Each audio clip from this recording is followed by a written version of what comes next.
নমস্কার। বিশ্ব উষ্ণায়ন আজ পৃথিবীর একটি অন্যতম সমস্যা। চারিদিকে চলছে নির্বিচারে বৃক্ষচ্ছেদন, তৈরি হচ্ছে বড় বড় অট্টালিকা, প্রাসাদ। মানুষ ভুলে যাচ্ছে মানুষের কথা, আগামী প্রজন্মের কথা। এমনই একটা ভয়ঙ্কর পরিস্থিতির মুখে আজকে আমরা দাঁড়িয়ে। এই পটভূমিকায় আজকে আমাদের উপস্থাপনা মৈনাক সেনগুপ্তর লেখা নাটক কয়েকটি কাল্পনিক সংলাপ। অভিনয়ে আমি দীপ্তরূপ বন্দ্যোপাধ্যায়, আমার সঙ্গে রয়েছেন অপর্ণা দত্ত। শুরু হচ্ছে আজকের নাটক কয়েকটি কাল্পনিক সংলাপ।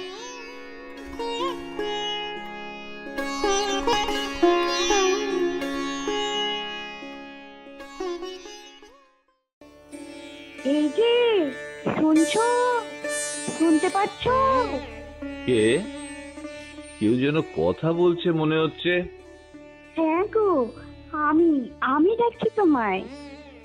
নিশ্চয়ই কেউ কথা বলছে, কিন্তু কাউকে তো দেখতে পাচ্ছি না। আরে পুকুরের জলের দিকে তাকাও, তাকিয়েছি। কিচ্ছু দেখতে পাচ্ছ না? হ্যাঁ, পাচ্ছি তো। সূর্যের রাঙা আলো কিরম মেঘের ছায়ার সাথে লুকোচুরি খেলছে। আর আর ওই পারের শিমুল গাছের ছায়াটা যেন ঝাঁপিয়ে পড়েছে জলের ওপর। মনে হচ্ছে সাঁতার কাটতে চাইছে। ব্যাস। না না, ওই ওই তো একটা মাছরাঙা কেমন জল ছুঁয়ে বেরিয়ে গেল। তুমি তো খালি দূরে দূরেই দেখছো, এইখানটিতে দেখো না, ওই তোমার পায়ের কাছে। কি দেখছো? এই জায়গায় তো জল দেখাই যাচ্ছে না। আমার ফুলে ফুলে একেবারে লাল হয়ে গেছে। আর কিছু? একটা ছোট্ট রূপালী মাছ, তার গায়ে সিঁদুরে আলো পড়ে কেমন পিছলে যাচ্ছে। হ্যাঁ, আরে ওটাই তো আমি। তুমি তুমি আমাকে ডাকছিলে কেন? রোজই তো ভাবি, তোমায় ডাকি, আলাপ করি, তারপর আর সাহসী কুলোয় না। কেন? আমাকে কি খুব ভয়ঙ্কর দেখতে? না না, তা কেন হবে?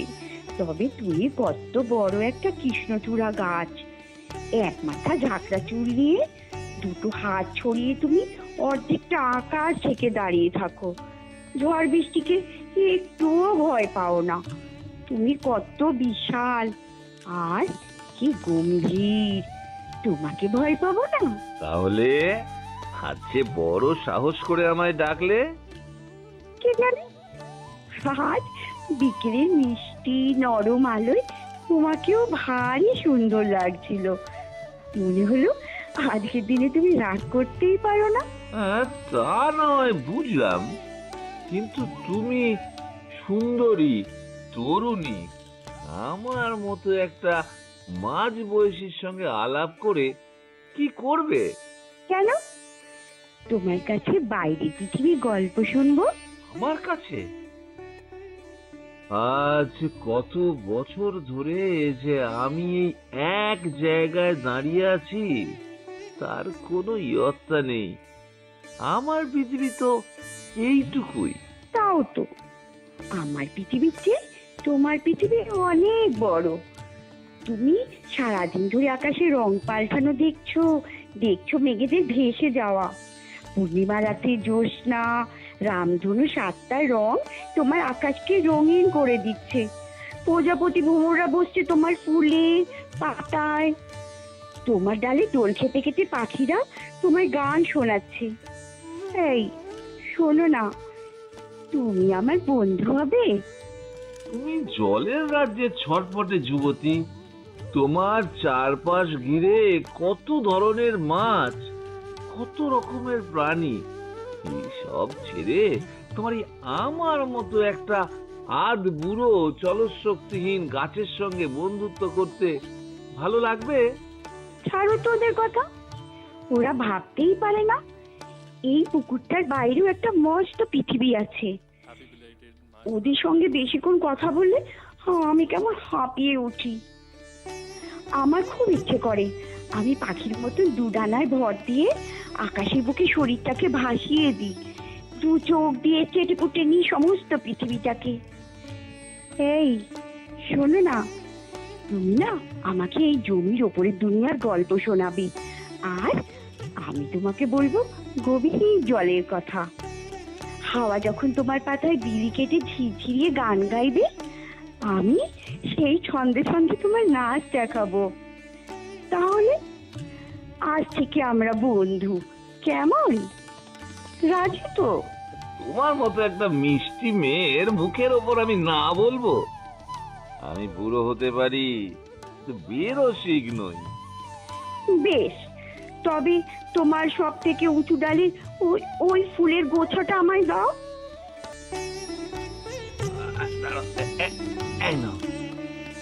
কি এবার খুশি তো? কাল থেকে কিন্তু এক ডাকে সাড়া দেবে। মাছরাঙার শিমুলদার দিকে সময় নষ্ট করবে না, বলে দিলাম।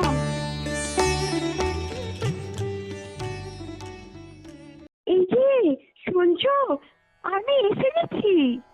আমি সেই সকাল থেকে তোমার জন্য অপেক্ষা করে আছি, আর তুমি আসছো এই দুপুর গড়ানোর পর। রাগ করো না, আর সকাল থেকে একেবারের জন্য একলা হতে পারিনি। হ্যাঁ বুঝলাম বুঝলাম, কিন্তু এখন তুমি একটু কাছে এসো তো, ভালো করে একটু দেখি। আকাশটা একেবারে অন্ধকার হয়ে এসেছে, একটু ঠাওর করা যাচ্ছে না। সত্যি মনে হচ্ছে আকাশটা এক্ষুনি ভেঙে পড়বে। হ্যাঁ গো, এই ঝড়ের সামনে বুক চিতিয়ে দাঁড়াতে তোমার একটু ভয় করে না?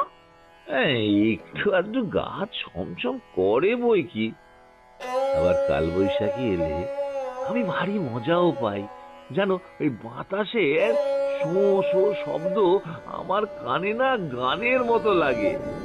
ওই ওই দেখো, বলতে বলতেই ঝড় উঠলো।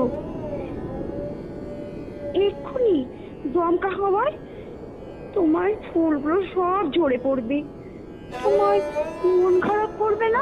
তা একটু করবে বই কি, তবে যখন দেখবো গাছতলায় খেলতে আসা বাচ্চাগুলো ফুলের পাপড়ি নিয়ে খেলা করছে, নিজেদের গায়ে বোলাচ্ছে, তখন মনটা আবার খুশিতে ভরে উঠবে। ওরা কোনোদিন আমার একটা ডালও ভাঙে না, একটা পাতাও ছেড়ে না, কত ভালো ওরা। ওই বাচ্চাগুলোকে আমারও খুব ভালো লাগে। আচ্ছা, ওই বুড়ো মানুষটাকে তোমার কেমন লাগে? কার কথা বলছো? আমি তো ঠিক বুঝতে পারছি না। ওই ওই যে গো, লাঠি হাতে নিয়ে সব বয়স্ক মানুষদের সঙ্গে একসাথে আসেন, তারপর অন্ধকার নেমে সবাই বাড়ি ফিরে যায়। তখন হাতের লাঠিটা গাছতলার বেদিটার উপরে রেখে পুকুরের সাথে বিড়বিড় করে এক মনে কথা বলে যান। আমাদের সাথে ভাগাভাগি করে নেন নিজের একা থাকার কষ্ট, ফেলে আসা দিনের আনন্দ। হ্যাঁ হ্যাঁ, ওনাকে তো আমার খুব কাছের মানুষ মনে হয়। ওই দেখো আবার ঝমঝম করে বৃষ্টি নামলো। আচ্ছা, তুমি তাড়াতাড়ি জলের নিচে ডুব দাও তো, বৃষ্টির বড় বড় ফোঁটা গায়ে পড়লে তুমি আবার ব্যথা পাবে। তোমার যত বাড়াবাড়ি, বৃষ্টিতে ভিজতে আমি খুব ভালোবাসি। আমিও বৃষ্টিতে মাথা থেকে পা পর্যন্ত ভিজিয়ে স্নান, ও সে কি দারুণ ফুর্তির ব্যাপার। দেখো দেখো, ওই বাচ্চাগুলো কিরম বৃষ্টির মধ্যে ছোটাছুটি করছে। ইস, আমরাও যদি ওদের মতন গা ভিজিয়ে দৌড়ঝাঁপ করতে পারতাম। দেখো দেখো, বাচ্চাগুলো ছুটে আসছে পুকুরে জলে ঝাঁপ দেবে বলে। এদের দেখলেই মনটা কেমন ফুরফুরে হয়ে যায়। সব মানুষ যদি এরকম হতো। ঠিক বলেছো, আমারও না কয়েকজন মানুষকে দেখলে বুকের ভেতরটা কেমন ঢিপ ঢিপ করে। জানো, কাল বিকেলে না ওই পাড়ের ওই শিমুল গাছটার কাছে কতগুলো লোক জটলা করছিল। ওদের হাবভাব আমার একটু ভালো লাগছিল না। হ্যাঁ, ওই লোকগুলো আজ সকালেও আবার এসেছিল। আজকে আবার ওদের সাথে অনেক রকম যন্ত্রপাতিও ছিল। ওরা নাই পুকুরটা চার ধার ফিতে দিয়ে মাপছিল আর নিজেদের মধ্যে কি সব বলা বলি করছিল। সবটা ঠিক বুঝতে পারিনি, কিন্তু ওদের দাঁত বার করা হাসি দেখেই কেমন কাটা ঝুলে যাচ্ছিল। যাকে, এই অনেকক্ষণ বড় চর্চা হলো। এবার তুমি একটু জলে ডুব দাও তো, রাত হয়ে এলো। হ্যাঁ, এখন তাহলে চলি, কাল আবার দেখা হবে।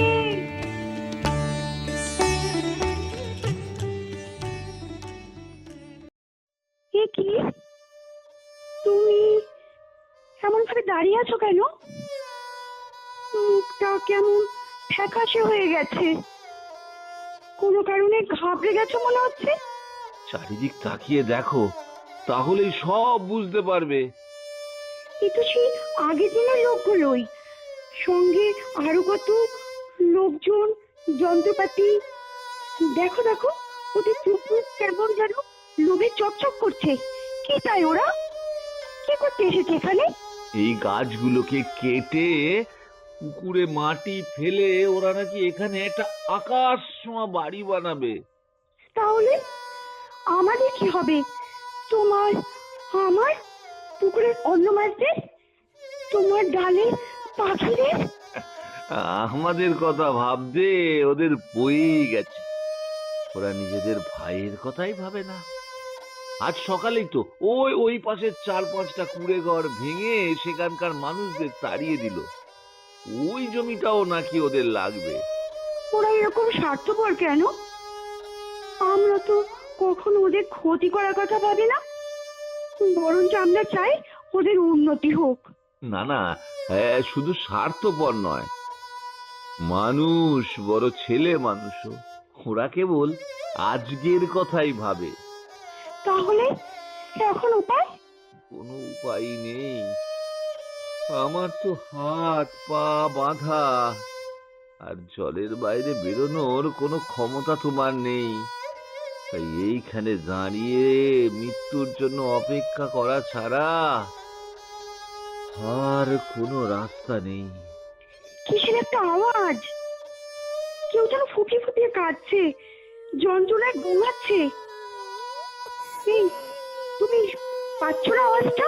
হ্যাঁ, পাচ্ছি তো। কিসের আওয়াজ বলো তো? আরে আরে, ওই তো শিমুল গাছটাকে ঘিরে ধরেছে কজন।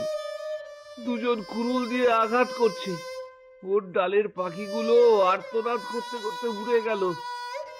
আহ বড় কষ্ট পাচ্ছে বেচারা। আজ কত বছর ধরে দুজনে মুখোমুখি দাঁড়িয়ে আছি, কত সুখ দুঃখ একসাথে ভাগ করে নিয়েছি। আর আজ ওর এই চরম বিপদের দিনে আমি কিচ্ছু করতে পারছি না, কেবল দাঁড়িয়ে দাঁড়িয়ে দেখতে হচ্ছে। কি করব বলো? ওই লোকগুলো আগে ওর কাছে না গিয়ে তোমার কাছে এলো, ওরও নিশ্চয়ই এরকমই কষ্ট হতো। এই, শুনছো? একটা হইহট্টগোল শুনতে পাচ্ছ না? এই, একটু কান পাতো, দেখবেন শব্দটা এগিয়ে আসছে। হ্যাঁ, একটা আওয়াজ পাচ্ছি তো। আরে, ওদের তো এখন দেখতেও পাওয়া যাচ্ছে। অনেক মানুষ দৌড়তে দৌড়তে এদিকে এগিয়ে আসছে। ওদের মুখগুলো আস্তে আস্তে স্পষ্ট হচ্ছে। দেখো দেখো, এই আমার গাছতলায় যে ছেলেগুলো বসে সামনের সারিতে, তারা না? হ্যাঁ হ্যাঁ, তাই তো। আর আর দেখো, ওই দুষ্টু লোকগুলো কেমন থমকে দাঁড়িয়েছে। ওই ছেলেগুলো এসে শিমুল গাছটাকে ঘিরে দাঁড়িয়েছে। একটা লোকের হাত থেকে কুটারটা মাটিতে পড়ে গেল। আর কিছু মানুষ এগিয়ে আসছে, কত ছোট ছোট ছেলে মেয়ে, কত মহিলা। দেখতে পাচ্ছ? কয়েকজন বয়স্ক মানুষ লাঠিতে ভর দিয়ে ধীরে ধীরে এগিয়ে আসছেন। আর ওই বাচ্চা ছেলে মেয়েগুলো তোমাকে ঘিরে হাতে হাত ধরে গোল হয়ে দাঁড়াচ্ছে। আর দুষ্টু লোকগুলো পিছিয়ে যাচ্ছে, পালিয়ে যাচ্ছে। ওই যে ওই ভেঙে দেওয়া কুড়ে ঘরের বাসিন্দারা পুকুরটার চারপাশ ঘিরে দাঁড়াচ্ছে। আজ আমাদের বড় খুশির দিন। মানুষ তার ছেলে মানুষই কাটিয়ে উঠেছে, মানুষ আবার মানুষ হয়ে উঠেছে।